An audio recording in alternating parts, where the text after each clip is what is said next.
뉴스 시작합니다. 저는 동정민입니다. 20대 여성이 서울 한복판 지하철역에서 근무를 서다가 스토킹 보복 범죄로 목숨을 잃은 사건. 대한민국을 충격으로 몰아넣고 있습니다. 신당역에는 이렇게 많은 시민들이 찾아와서 남일 같지 않다며 피해 여성을 추모했습니다. 저희가 살해범 전 씨의 범행 직전 모습을 영상으로 확보했는데요. 범죄 전문가들은 스토킹 범죄자의 전형적인 모습이라고 분석했습니다. 섬뜩하지만 함께 보시죠. 전민영 기자의 단독 보도입니다. 샛노란 점퍼에 트레이닝 바지를 입은 남성. 어깨엔 흉기와 샤워 모자 등 범행 도구가 든 흰색 가방을 맸습니다. 그젯밤 신당역에서 여성 영무원을 살해한 전모 씨입니다. 지하철 역 쪽으로 걷던 전 씨. 갑자기 방향을 틀어 한참을 걷더니 상가 건물로 들어가서는 곧장 뒷문을 통해 주차장으로 나갑니다. 최소 1시간 넘게 배회한 뒤에야 지하철을 타고 신당역으로 향한 겁니다. 전문가는 이처럼 떠도는 행동이 스토커의 전형적 모습이라 말합니다. 익숙한 공간 내로만 도로댕기지 자신의 분노를 되새김질하는 거예요. 분노가 축적돼서 갑자기 피해자를 봤을 때 팍 폭발해요. 전 씨는 그 사이 구산역 고객안전실에 들러 자신을 서울교통공사 직원이라 소개한 뒤 공사 내부망에 접속해 피해자의 근무지와 근무 일정을 확인했습니다. 경찰은 전 씨가 오후 3시쯤 집에서 나온 뒤 지하철을 타기 전까지 범행을 준비했을 가능성을 수사하고 있습니다. 한편 오늘 오후 법원에 구속 전 피의자 신문에 출석한 전 씨는 취재진 앞에서 입을 열었습니다. 피해자한테 하실 말씀 없으신가요? 죄송할 뿐입니다. 경찰은 전 씨에 대한 신상공개위원회를 최대한 신속히 열겠다는 계획입니다. 스토킹범에게 무방비로 살해된 영무원에 대한 추모 열기도 이어지고 있습니다. 이미 스토킹이 있었던 상황에서 그분이 보복범죄를 한 거는 충격적인 사건인 게 맞고, 손녀딸들이 생각이 나서 갑자기 눈물이 나서 그냥 기도를 조금 하고 가려고 여자들이 위험하다고 신호를 했는데도 그냥 무시해버리니까 이런 일이 자꾸 생기는 거예요. 같은 희생이 되풀이되지 말아야 한다는 엄숙한 목소리도 커지고 있습니다. 채널A 뉴스 전민영입니다. 이 와중에 나온 서울시 의원의 발언이 공분을 사고 있습니다. 아들을 둔 아버지 심정으로 억장이 무너진다고 하더니 피해자가 아닌 가해자를 두둔하는 듯한 발언을 이어갔습니다. 열심히 산 청년이었다. 좋아하는데 안 받아주니까 폭력적인 행동을 했다. 더 있습니다. 장하얀 기자입니다. 문제의 발언은 서울시의회 시정질문 과정에서 나왔습니다. 스토킹이라든지 불법 촬영이라든지 이런 것을 한 거죠. 미루어 봤을 때 좋아하는 친데 그걸 안 받아주고 하니까 여러 가지 이제 폭력적인 이제 대응을 남자 직원이 한 것 같은데요. 서울시 소속기관 공무원들의 마음 건강을 지키기 위해 적극적인 대응이 필요하다는 걸 강조하던 중 신당역 사건을 언급하다 나온 말입니다. 또 가해자가 평범한 청년이었다고 발언합니다. 31살의 청년입니다. 서울 시민이고 서울교통공사 정도를 들어가려면 나름대로 열심히 아마 사회생활과 취업 준비를 했었을 우리 서울 시민의 청년일 겁니다. 가해자를 옹호하는 듯한 발언은 이후에도 계속됐습니다. 가해자든 피해자든 진짜 부모의 심정이 어떨까요? 저도 다음 주 월요일 날 아들이 군대 입대합니다. 진짜 아버지의 마음이 미루어서 헤아릴 수 없을 정도로 억장이 무너질 거라고 생각합니다. 이 의원의 이런 발언이 이어지자 현장에 있던 동료 의원들마저 수군거리기 시작했습니다. 심리적 문제가 있는 직원에 대한 적절한 치료가 필요하다는 취지였지만 가해자의 범행을 정당화하거나 옹호하는 듯한 발언이 부적절하다는 지적이 나옵니다. 이 의원은 조금 전 입장문을 내고 피해자와 유가족께 머리 숙여 사과했습니다. 국민의힘은 가해자 아버지의 마음으로 사건을 바라보며 감정이입하기 전에 피해자와 그 가족을 먼저 생각하라며 유감을 표명했습니다. 민주당 서울특별시당은 이 의원의 발언이 매우 부적절하다며 즉각 윤리심판원에 회부해 징계 절차를 밟겠다고 밝혔습니다. 채널A 뉴스 장하얀입니다.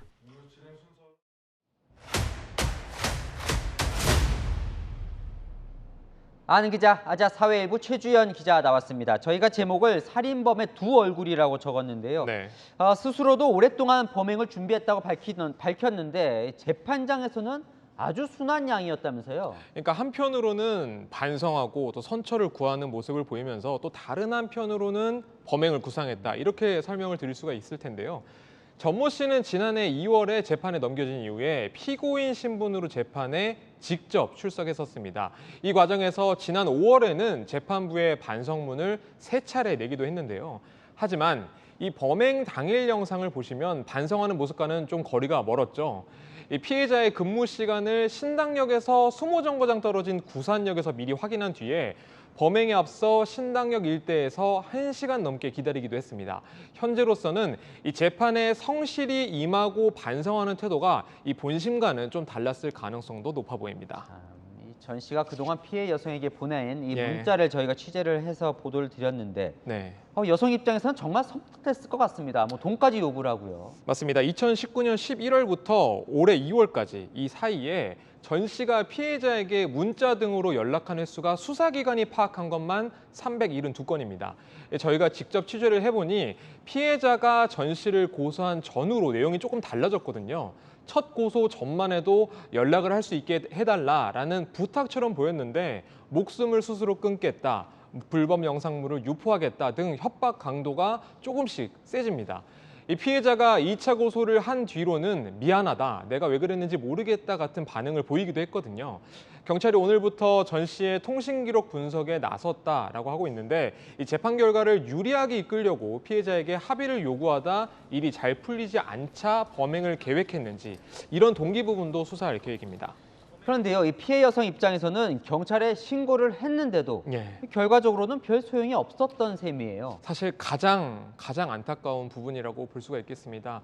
결국에는 용기를 내서 신고도 하고 또 고소도 한 피해자가 이 보복성 범죄로 목숨을 끝내 잃었기 때문인데요.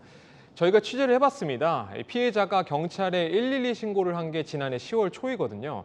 이 스토킹 처벌법이 시행된 직후라서 경찰이 전 씨에게 서면 경고장을 전달했다고 합니다. 하지만 이 경고장을 받은 전 씨는 오히려 피해자에게 불법 영상물 유포로 협박하며 1억 원을 요구하기도 했습니다. 피해자가 고소장을 접수했지만 신변보호는 한 달 뒤에 끝났고 이 구속영장도 기각된 전 씨는 결국 불구속 상태로 재판을 받으며 계속 피해자를 괴롭힐 수 있었던 상황이었습니다.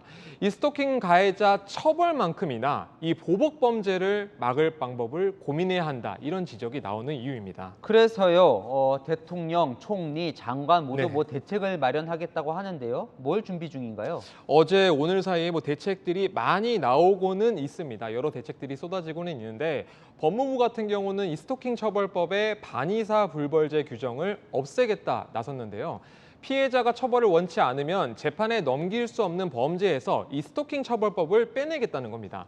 이 피해자가 다녔던 서울교통공사 같은 경우는 어젯밤에 급하게 이 국무총리 지시사항에 맞게 재발 방지 아이디어를 제출하라 이렇게 공지를 했다가 안팎의 비판을 받기도 했습니다.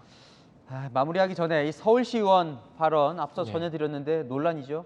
맞습니다. 오늘 이상훈 더불어민주당 서울시 의원이 가해자 전 씨에 대해서 좋아하는데 안 받아주니 폭력적인 대응을 한 것 같다라며 안타깝다, 이런 취지의 발언을 했거든요.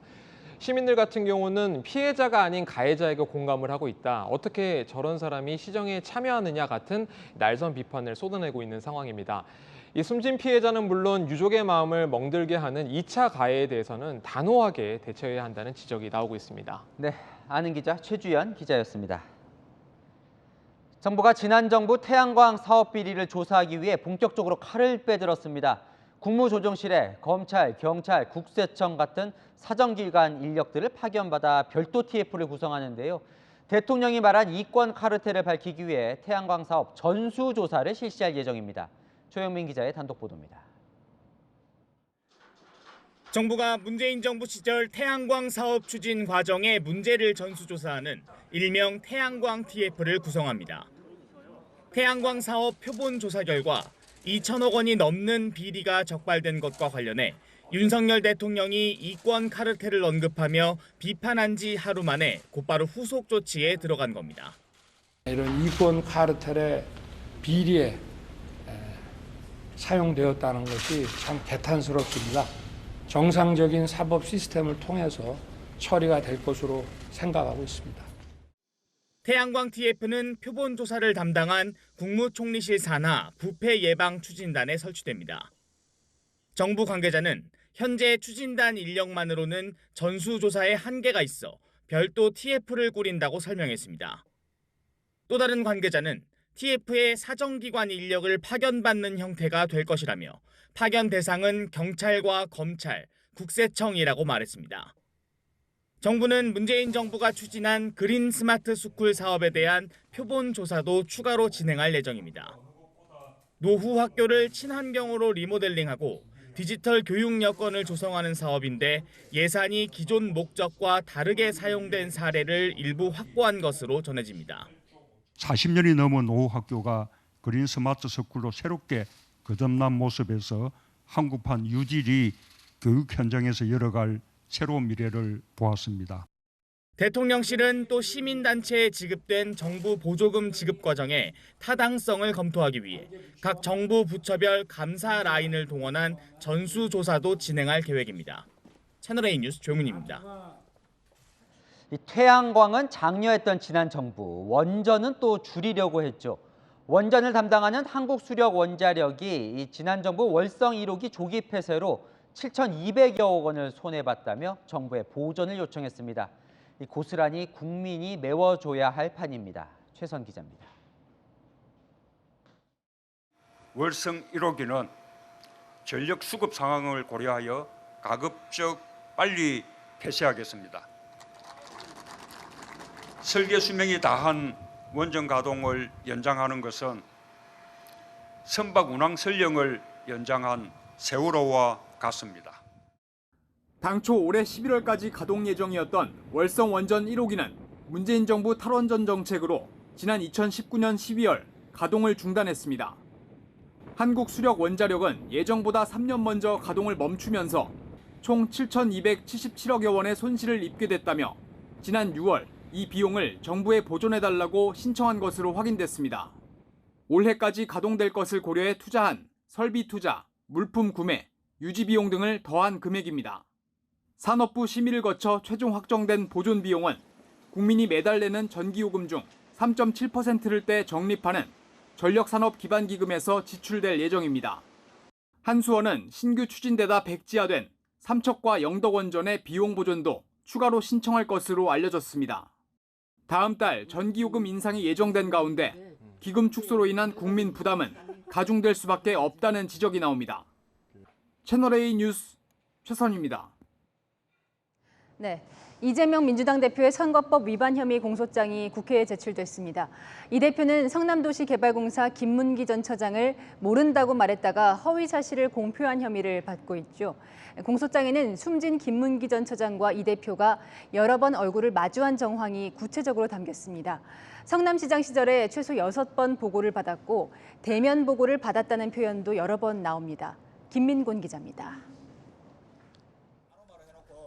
나무 밑 벤치에 앉아있는 이재명 당시 성남시장.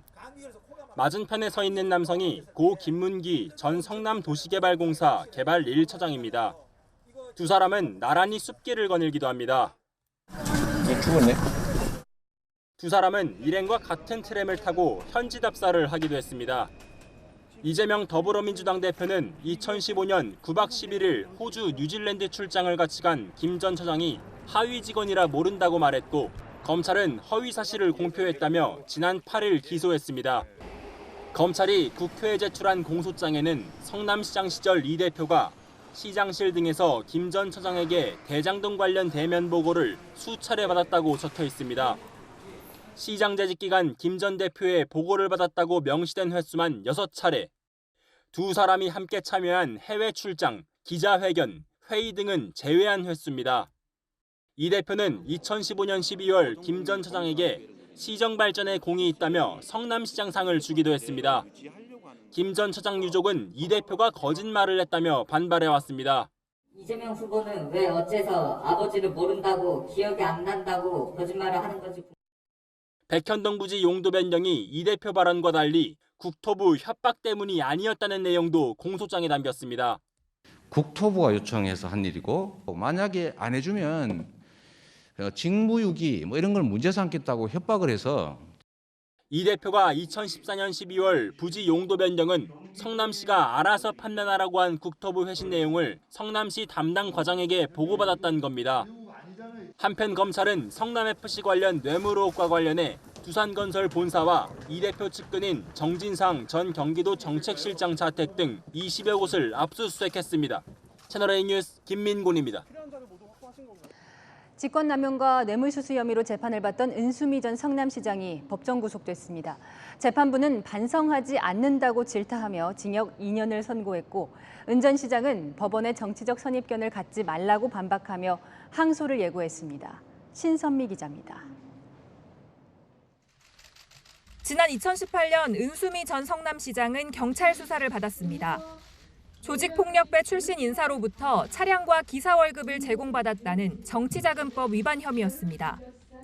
은 전 시장은 한 푼도 안 받았다고 주장했지만 불법 정치자금 한 푼도 받지 않았습니다.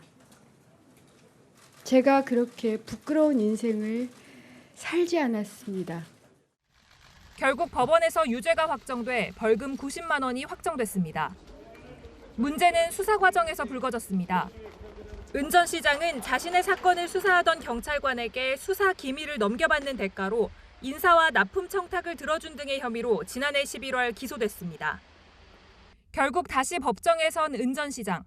재판 내내 그는 공익제보자의 사적인 보복 감정에 따른 제보라며 억울함을 강조했습니다. 하지만 1심 재판부는 징역 2년을 선고한 뒤 법정 구속했습니다. 재판부는 은 전 시장에 대해 개인적 이익을 위해 범행에 가담해 공정성을 심각하게 훼손했다며 그런데도 반성하지 않고 부하 직원에게 책임을 전가했다고 설명했습니다. 은 전 시장은 법정 구속 전 마지막 발언 기회에서 목이 메는 듯 한동안 말을 잇지 못했습니다. 그는 30년 동안 이러한 판결을 받을 만한 부끄러운 행동은 하지 않았다며 법원이 정치적 선입견을 가지지 말고 진실을 좀 더 살펴봐달라고 주장했습니다. 은 전 시장은 항소하겠다고 밝혔습니다. 채널A 뉴스 신선미입니다. 윤석열 정부 첫 검찰 수장으로 이원석 검찰총장이 임명됐습니다. 청문 보고서 채택 없이 임명을 강행한 것을 두고 야당은 불통 폭주 선언이라고 반발했습니다. 이현수 기자입니다. 윤석열 대통령이 이원석 신임 검찰총장에게 임명장을 수여했습니다. 전임 김오수 총장이 퇴임한 지 133일 만으로 이 총장은 사법연수원 동기인 한동훈 법무부 장관과 투톱 체제를 구축하게 됐습니다.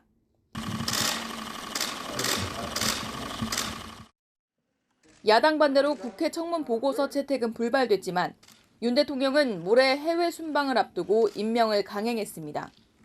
현 정부 들어 보고서 채택 없이 임명된 12번째 고위직 인사입니다. 인사청문 과정에서 국민들께서 이분들의 자질과 역량에 대해서 이미 판단하셨을 것으로 저도 생각을 하고. 이 총장은 성역 없는 수사를 강조했습니다. 법 집행에는 예외도 혜택도 성역도 있을 수 없으며 검찰권은 오로지 증거와 법리에 따라 행사되어야만 합니다. 민주당은 검찰 공화국을 완성하려는 대통령의 아집이라며 반발했습니다. 끝없는 인사 참사에도 한치의 반성도 없이 불통 폭주를 이어가겠다는 선언입니다.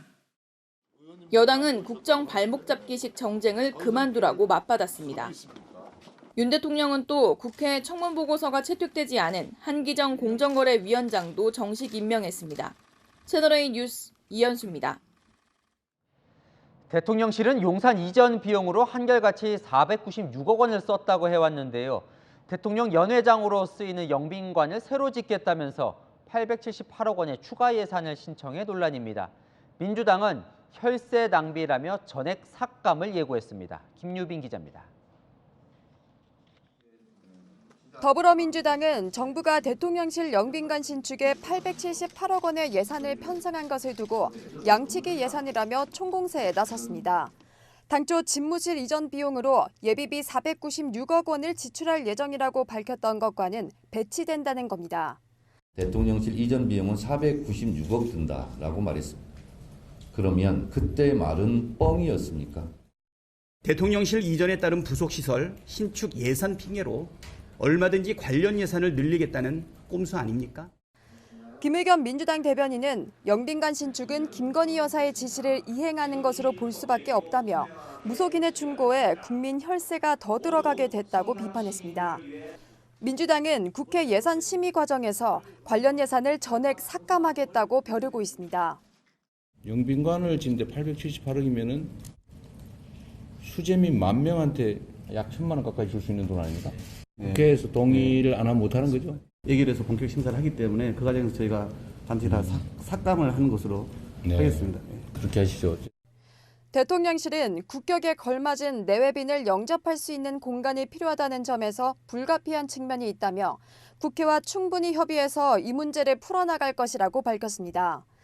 정진석 국민의힘 비상대책위원장은 이재명 민주당 대표를 향해 기본 설계도도 안 나왔는데 무조건 X표만 들고 나오는 것은 졸속 판단이라고 비판했습니다. 채널A 뉴스 김유빈입니다. 윤석열 대통령이 중국의 3인자 리잔수 상무위원장을 만났습니다. 다음 주 미국과 일본 정상회담을 앞두고 중국과도 여러 현안을 논의했는데요. 시진핑 국가주석 한국에 초청도 했습니다. 송찬욱 기자입니다. 윤석열 대통령이 중국 공산당 서열 3위 리잔수 전국인민대표대회 상무위원장과 용산 대통령실에서 접견했습니다. 양국이 공동의 이익을 확대해 나가고 국민들의 우호와 신뢰가 더 깊어지기를 기대합니다. 윤 대통령은 시진핑 중국 국가주석의 방한이 한중 관계의 새로운 30년을 열어갈 중요한 계기가 될 것이라며 시 주석의 방안을 제안했습니다. 사드 문제에 대해선 긴밀한 소통으로 한중 관계에 걸림돌이 되지 않도록 해야 할 것이라고 강조했습니다. 리 위원장은 앞서 김진표 국회의장과의 회담에선 한반도 사드 배치에 대해 중국의 전략안보 이익을 훼손하는 불순한 의도라고 했고 공동 언론 발표문에도 민감한 문제라는 표현을 담았습니다. 김 의장은 중국의 역사 왜곡 문제를 우회적으로 지적했습니다. 继续稳妥地处理敏感问题，推动两国关系健康稳定发展。 역사 문제는 국가와 민족의 정체성과 관련된 사안이며 객관적 사실대로 받아들이고 후세를 교육하는 것이 중요합니다. 리 위원장은 미국 주도의 반도체 동맹 등에 대해서도 불편한 기색을 드러낸 걸로 알려졌습니다. 채널A 뉴스 송찬욱입니다.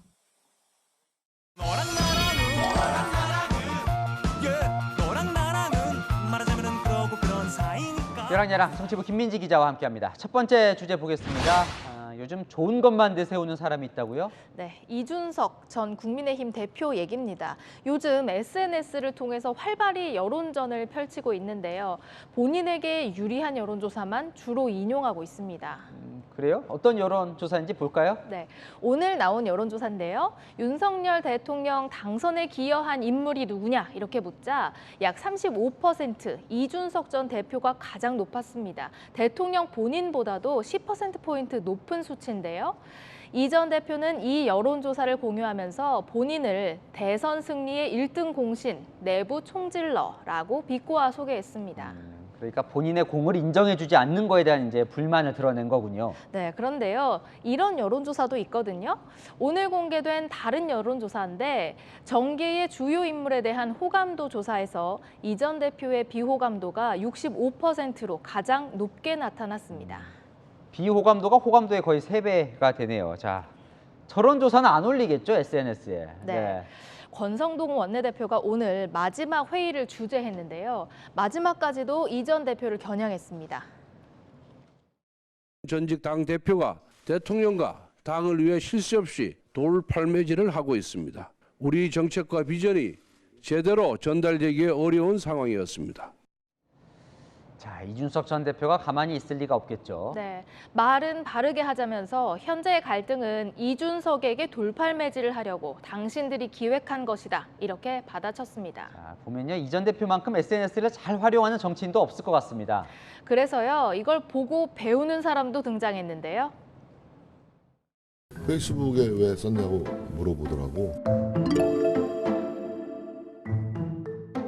알려드리는 게 좋을 것 같고 이준석 대표한테 배웠지 뭐 페이스북 쓰는 거. 저건 이준석 전 대표도 할 말이 없겠네요. 네, 다음 주제 넘어가 보겠습니다.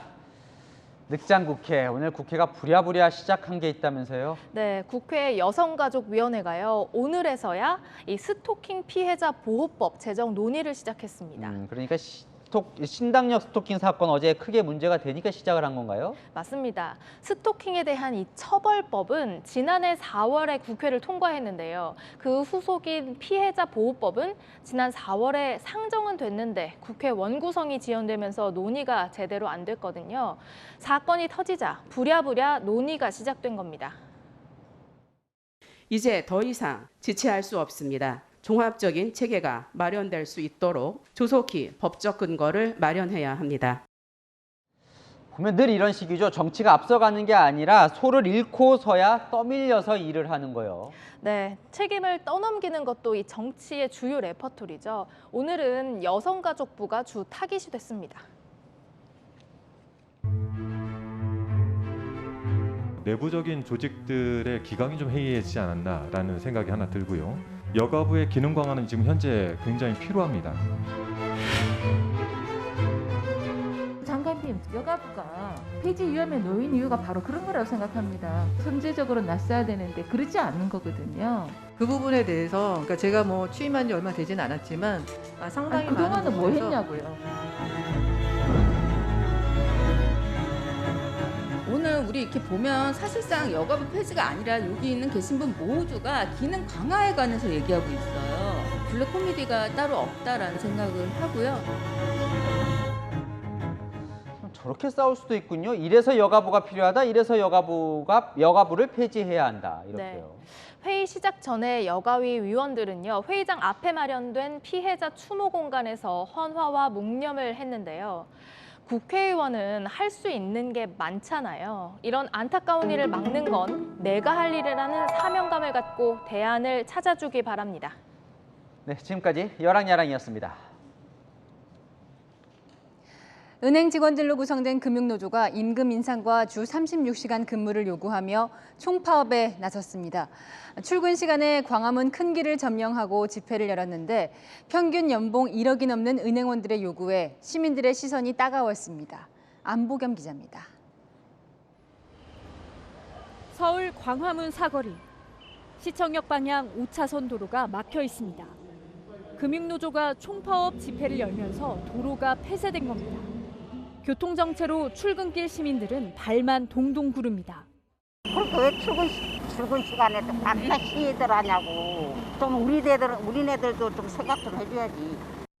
금융감독원에 따르면 오늘 파업에 참여한 사람은 9,800여 명. 지방은행을 포함한 17개 은행의 파업 참여율은 9.4% 수준이었고 국민, 신한, 우리, 하나, 농협 등 5대 은행의 파업 참여율은 0.8%에 그쳤습니다. 하지만 거리로 나온 금융노조는 임금 5.2% 인상과 함께 임금 삭감 없는 주 36시간 근무 도입 등을 주장했습니다.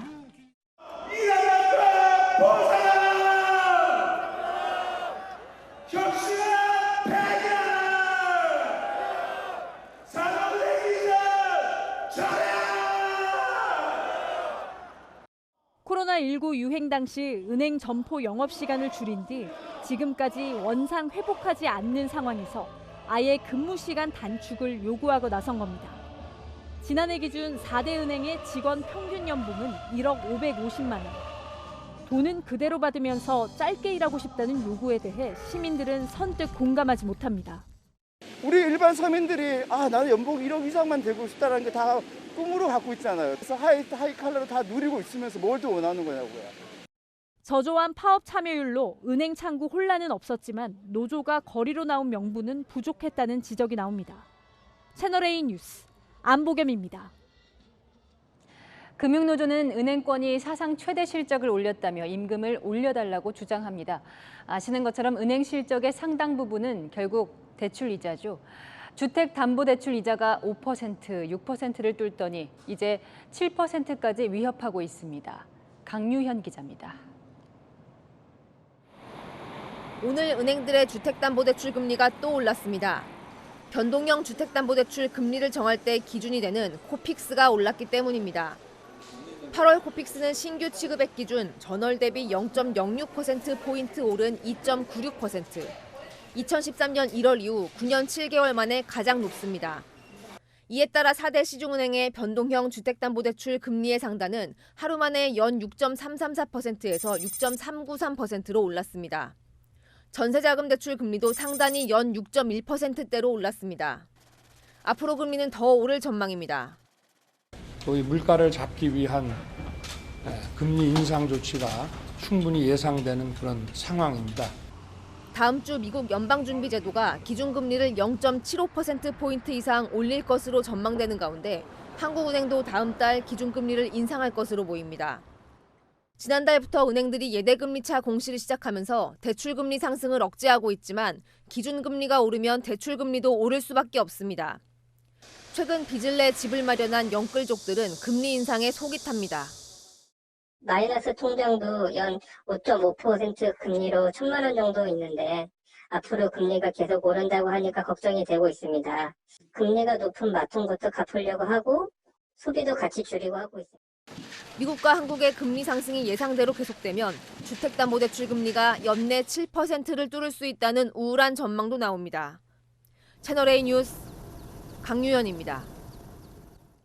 14호 태풍 남마돌이 북상하고 있습니다. 일본 쪽으로 치우쳐가긴 하겠지만 다가오는 일요일 늦은 밤부터 월요일 새벽 사이에 경남 해안 지역에 큰 비와 강풍이 예상됩니다. 조현선 기자입니다. 흰남도가 핥히고 간 상처가 채 아물기도 전에 14호 태풍 남마돌이 북상해 긴장감이 커지고 있습니다. 현재 일본 오키나와 부근 해상에서 북서진 중인 남마돌은 앞으로 일본 가고시마 해상을 지나 다음 주 월요일 일본 규슈 북부에 상륙할 전망입니다. 한반도와 가장 가까워지는 시점은 다음 주 월요일 자정부터 오전 사이입니다. 이 과정에서 서귀포와 영남 해안 쪽이 영향 반경에 들게 됩니다. 태풍 영향으로 영남 해안은 120mm가 넘는 폭우와 함께 최대 풍속 초속 35m의 돌풍이 불겠습니다. 주행 중인 차량이 흔들릴 수 있는 위력입니다. 11호 태풍 흰남노로 큰 피해를 입은 포항과 경주 등이 아직 복구가 끝나지 않은 상황에서 남마돌로 인한 추가 피해가 우려되고 있습니다. 현재 남마돌은 중심기압 950헥토파스칼의 강도 강인 태풍이지만 30도선의 고수온 지역을 지나면서 내일 아침 매우 강으로 발달하겠습니다. 태풍의 경로는 내일 오후에나 뚜렷해질 것으로 기상청은 설명합니다. 주말 동안 해안가 주변에서는 선박 고정 등 시설물 점검이 필요합니다. 정부는 상황을 예의주시하며 선제 대비를 예고했습니다.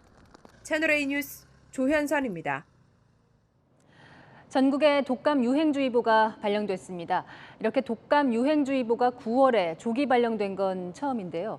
독감과 코로나가 동시에 유행하는 트윈데믹 걱정이 더 커지고 있습니다. 서상희 기자입니다. 독감 유행주의보가 9월에 발령된 건 처음입니다.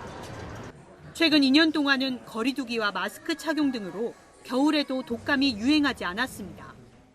9월 둘째 주 외래 환자 1,000명당 독감 의심 환자는 5.1명으로 이미 유행 기준을 초과했습니다. 독감의 주요 증상은 고열과 마른 기침, 인후통 등 호흡기 증상과 두통, 근육통 등이 동반하는데 대부분 경증으로 자연 치유되지만 고위험군에는 위험합니다. 문제는 코로나19와 독감의 동시 유행입니다. 증상이 비슷해 초기에 처방을 잘못할 우려가 있는 데다 코로나19와 독감에 동시에 걸리면 코로나19만 걸렸을 때보다 사망 위험이 2.4배나 높기 때문입니다. 고령자나 기저질환자는 이미 폐렴이나 기저질환 악화로 중증화의 위험이 높은데 동시 감염되는 경우는 더 가중이 돼서 중증 질환이나 사망의 위험이 올라가게 됩니다. 정부는 독감 백신 접종을 권합니다. 오는 21일부터 순차적으로 국가 예방접종이 시작되는데 영유아, 임신부, 만 65세 이상 고령층은 무료입니다. 생애 첫 접종 영유아의 경우엔 4주 간격으로 2번 맞아야 합니다. 독감 백신과 코로나 백신은 같은 날 각각 다른 팔에 동시 접종도 가능합니다. 방역당국은 올겨울을 잘 넘기면 내년부턴 코로나도 독감처럼 관리할 수 있을 것으로 전망했습니다. 출구 전략에 대한 준비는 지금부터 해 나가야 되겠다. 제 계산으로는 앞으로 한 6개월 정도 뒤면은 본격적인 그런 활동이 재개될 때가 올 거다. OECD 국가 중 실내 마스크를 의무한 나라는 우리나라 등 일부 국가뿐이며 병원 등 의료시설에서의 착용은 강제하고 있습니다. 채널A 뉴스 서상입니다. 뉴질랜드 가방 시신 사건의 피의자로 울산에서 40대 여성이 검거된 사건 속보입니다. 이 여성은 지난 2018년 7월 한국으로 입국했습니다. 경찰에 잡힐 때까지 4년 넘게 외국인 등록도 하지 않고 거처를 계속 바꿔온 것으로 알려졌습니다. 최승현 기자입니다. 뉴질랜드에서 7살, 10살 자식을 살해한 혐의로 어제 새벽 검거된 40대 여성. 여성이 검거된 울산 아파트 주민들은 그런 여성이 사는 줄 몰랐다고 말합니다. 가까이서 그런 일이 있었는데도 우리 이렇게 모르고 사나?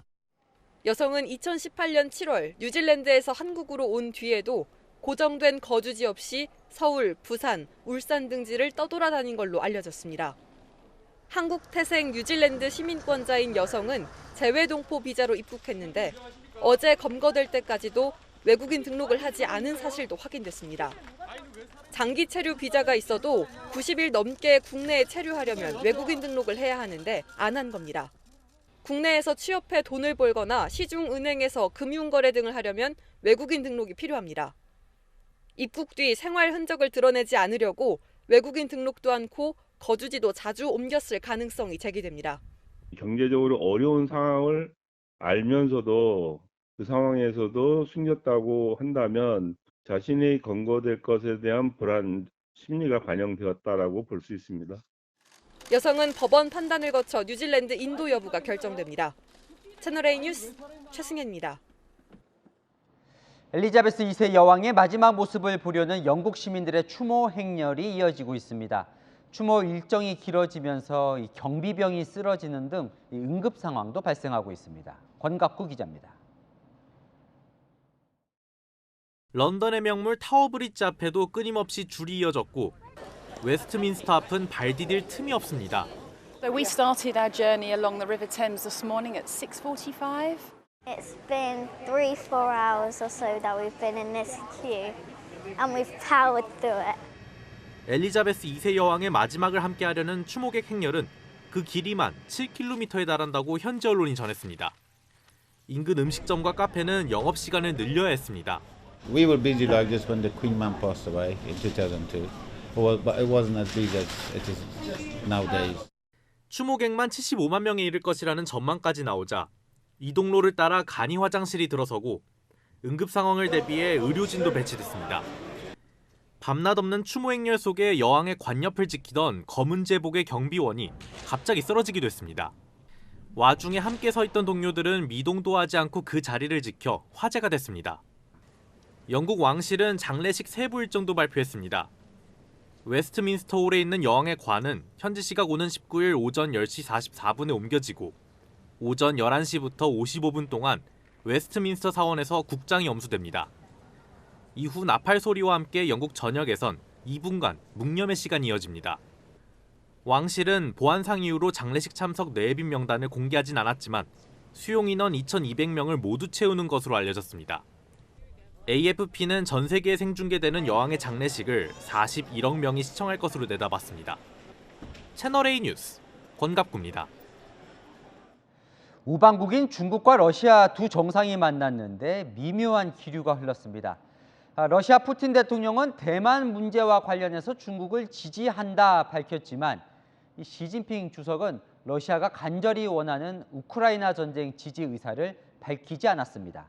염정원 기자입니다. 우즈베키스탄에서 열린 상하이 협력기구 정상회의에 참석한 시진핑 중국 국가주석과 푸틴 러시아 대통령이 밝은 표정으로 손을 맞잡습니다. 시 주석은 팬데믹 이후 첫 해외 순방에 나섰고 두 정상이 직접 만난 건 우크라이나 전쟁 이후 처음입니다. 각각 대만과 우크라이나 문제로 미국과 각을 세웠습니다. 新春喜迎冬奥为发展中俄关系拨画蓝图。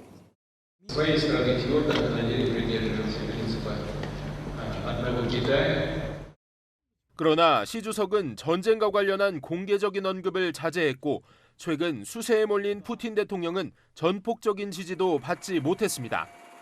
Высоко оцениваем сбалансированную позицию китайских друзей в связи с украинским кризисом. Понимаем ваши вопросы, ваши озабоченности на этот счет.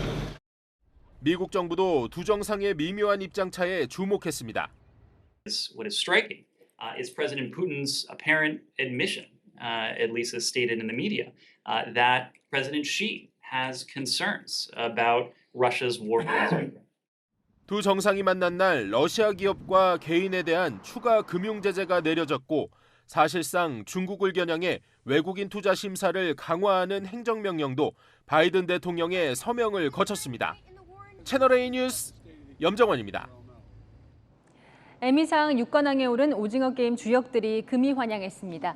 배우 이정재 씨는 아쉽게 참석하지 못했지만 나머지 5개 트로피가 한자리에 모였습니다. 권솔 기자입니다. 감독상을 수상한 황동혁 감독이 트로피를 번쩍 들어올립니다. 다른 주역들이 등장하고 미국 안방극장을 점령한 트로피가 한자리에 모였습니다. 너무 영광스럽고 정말 평생 기억에 남을 1년의 여정이 된 것 같습니다. 배우로서 더 다양한 길을 갈 수 있겠다, 좀 더 용기를 내도 되겠다 하는 그런 부분의 생각이. 토론토 국제영화제에 참가 중인 이정재는 영상으로 메시지를 전했습니다. 내 이름이 맞나라는 생각이 갑자기 들면서 0.1초 사이에 맞나 아닌가 맞나 아닌가 이게 한 3번은 지나간 것 같습니다. 배우뿐만 아니라 함께 수상한 제작진들의 열정도 대단했습니다. 우리 잘 만들어서 에미상 한번 가보자 막 이런 얘기 했었거든요. 정말 이루어져가지고 너무너무 행복했고 울컥했고. 스턴트를 하는 게 생계라서 한 번 죽으면 못 나오는 현장이었기 때문에 끝까지 안 죽고 끝까지 살아남으려고 열심히 몸을 많이 쓸 수 있도록 노력했던 것 같습니다. 이번 에미상의 쾌거는 우리 문화에 대한 자신감을 한껏 높였습니다. 진짜로 헐리우드과 어깨를 나란히 할 수 있는 그런 계기가 됐으면 좋겠습니다. 채널A 뉴스 권솔입니다. 주말 동안 곳곳에 비 소식이 이어집니다. 내일은 서쪽과 제주에, 모레는 동쪽과 제주에 오겠습니다. 또 30도 안팎의 늦더위도 계속될 전망입니다. 내일 최고 기온이 서울은 29도, 청주 31도, 광주 32도까지 오르는데요. 9월 중순이지만 서쪽 내륙엔 폭염특보도 내려지며 늦더위가 이어지니까요. 옷차림은 가볍게 해주시는 게 좋겠습니다. 중국에 상륙한 제12호 태풍 무이파의 간접 영향으로 새벽까지는 서쪽에, 오후부턴 남쪽에 비가 올 텐데요. 수도권은 최대 60mm, 남부엔 5mm 안팎으로 예측됩니다. 또 태풍의 영향으로 남해상에 풍랑특보가 발표됐고요. 또 최고 4m의 높은 물결이 일겠습니다. 제14호 태풍 남마돌도 북상 중입니다. 우리나라 향하지 않겠지만 제주도와 영남 해안가는 직간접 영향권에 들면서 월요일에 집중호우가 쏟아질 가능성이 크겠습니다. 날씨였습니다. 좋아하는데 안 받아주니.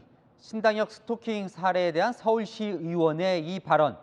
사람들은 공분했습니다. 철저히 가해자의 시각이기 때문이죠. 피해자의 시각으로 보면요, 싫다는데 무섭게 쫓아오는 공포일 뿐입니다. 얼굴이 예뻐서, 치마가 짧아서 가해자의 시각으로 보면 이런 왜곡된 핑계도 통하게 되지요. 스토킹이 근절되려면요, 이 제도 개선도 중요하지만 무엇보다 끔찍한 범죄라는 공감대가 필요합니다. 그게 없으면 피해자가 숨어 다녀야 되거든요. 마침표 찍겠습니다.